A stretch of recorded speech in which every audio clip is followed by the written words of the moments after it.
Om Shanti 10th अप्रैल 2023। आज बाबा ने कहा, मीठे बच्चे श्रेष्ठ बनने के लिए सदा श्रीमत पर चलते रहो। लक्ष्मी नारायण भी श्रीमत से इतने श्रेष्ठ बने हैं। प्रश्न, भक्ति में गौमुख का यादगार क्यों बनाता है? उत्तर, क्योंकि संगम पर बाबा ने ज्ञान का कलश माताओं के ऊपर रखा है, तो माताओं के मुख से ज्ञान अमृत निकलता है, जिससे सब पावन बन जाते हैं। इसलिए भक्ति में गौमुख का यादगार बना दिया है। तुम गौ माताएं हो, तुम ही सबकी मनोकामनाएं पूर्ण करती हो, इसलिए यादगार बने हुए हैं।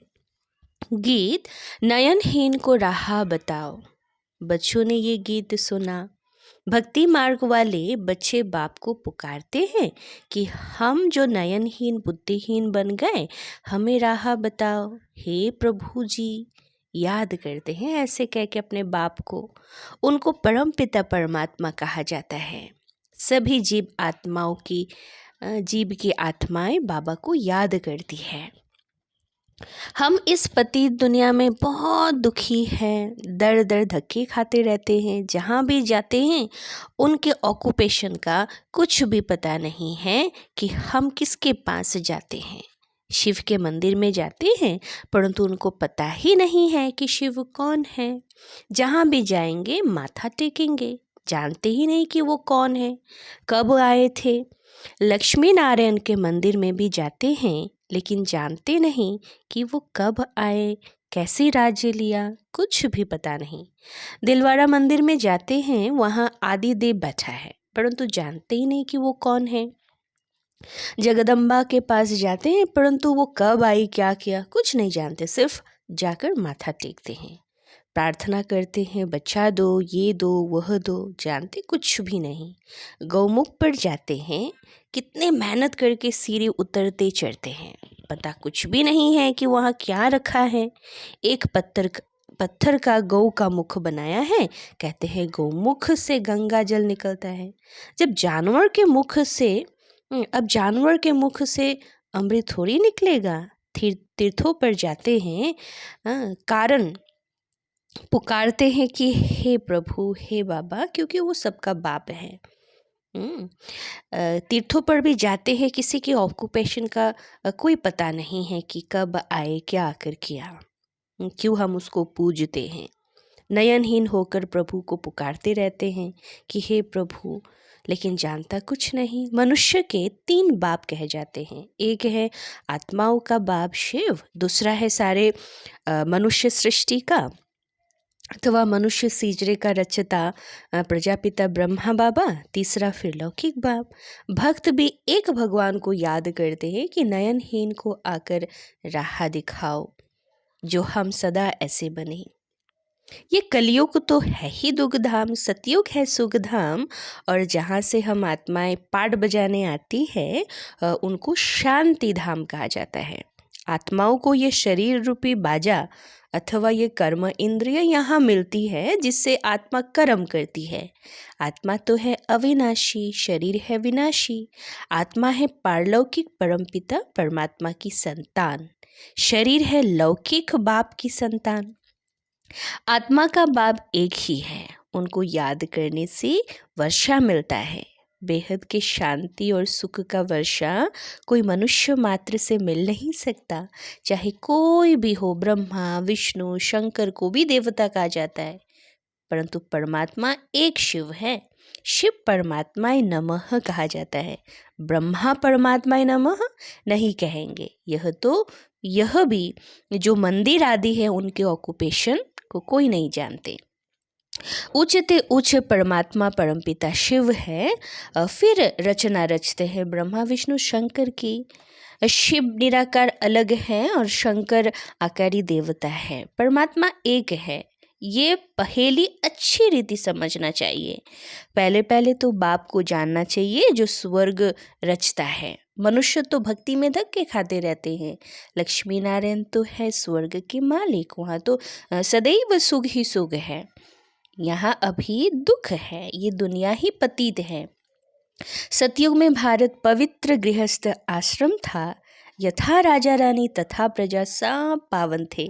पतितों को पावन बनाने वाला एक ही परमपिता परमात्मा है। राधे कृष्ण सतयुग के प्रिंस प्रिंसेस हैं जो स्वयंवर बाद लक्ष्मी नारायण बनते हैं।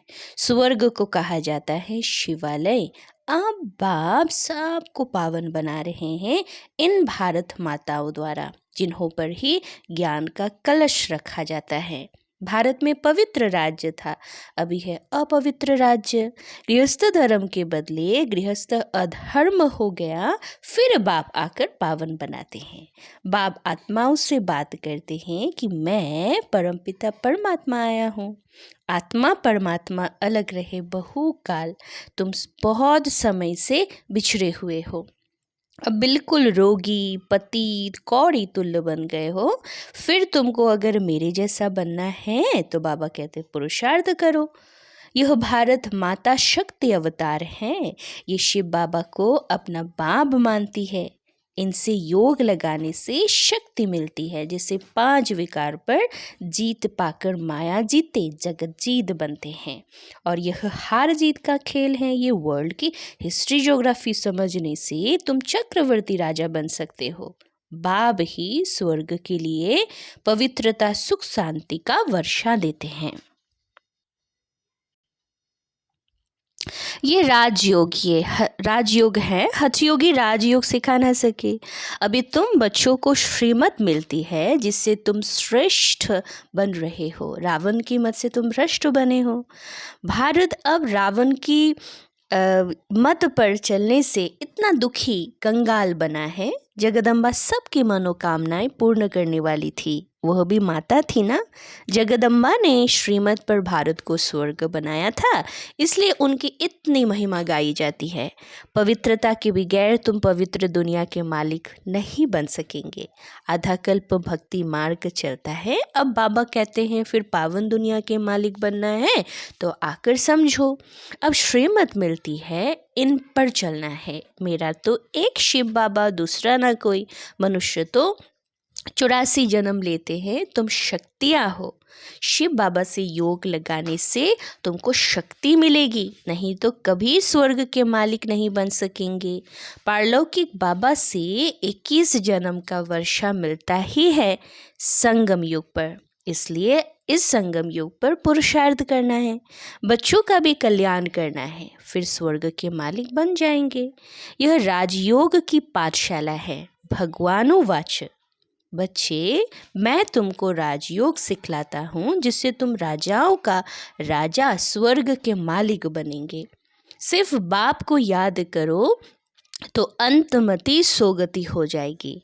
बाप सुखधाम में भेज देंगे। बाबा कहते हैं मैं ही आकर सबको शांति धाम सुख धाम में ले जाता हूँ।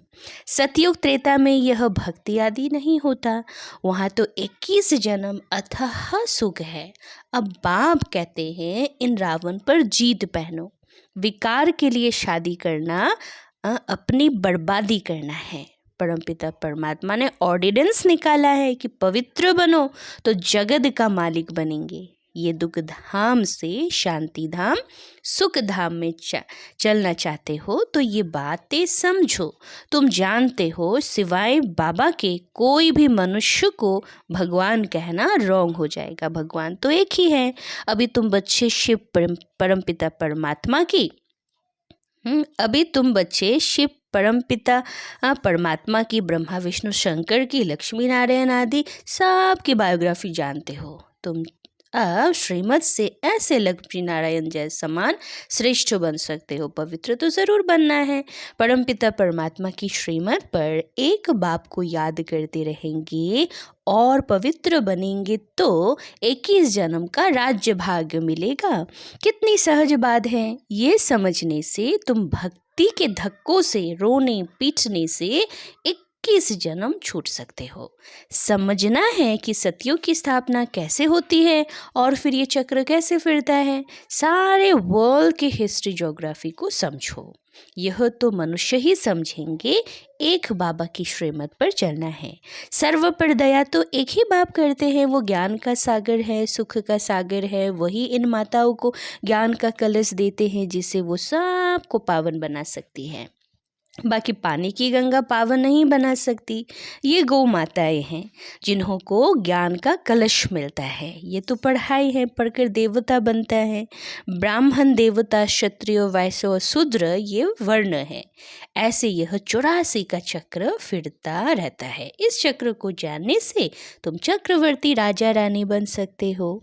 अच्छा, धारणा के लिए मुख्य सार 1 नंबर पॉइंट है, पवित्रता के बल से श्रीमत पर चल भारत को स्वर्ग बनाने की सेवा करनी है। सबको एक बाप का ऑर्डिनेंस सुनाना है कि पवित्र बनो तो पवित्र दुनिया के मालिक बनेंगे। 2 नंबर, हर एक को 3 बाप का परिचय दे दुख धाम से शांति धाम और सुख धाम ले चलने की राह दिखानी है, भटकने से छुड़ाना है। वरदान, मर्यादा पुरुषोत्तम बन, सदा उड़ती कला में उड़ने वाले नंबर 1 विजयी भव। तो नंबर 1 की निशानी है हर बात में विन करने वाले, किसी भी बात में हार ना हो, सदा विजयी। यदि चलते चलते कभी हार होती है तो उसका कारण है मर्यादाओं में नीचे ऊपर होना। लेकिन ये संगम युग है, मर्यादा पुरुषोत्तम बनने का युग। पुरुष नहीं, नारी नहीं, लेकिन पुरुषोत्तम है। इसी स्मृति में सदा रहो तो उड़ती कला में जाते रहेंगे, नीचे नहीं रुकेंगे। उड़ती कला वाला सेकंड में सर्व समस्याएं पार कर लेगा। स्लोगन, एक बाप से श्रेष्ठ, एक बाबा के श्रेष्ठ संग में रहो तो दूसरा कोई संग प्रभाव नहीं डाल सकता। एक बाबा के श्रेष्ठ संग में रहो तो दूसरा कोई संग प्रभाव नहीं डाल सकता। ओम शांति।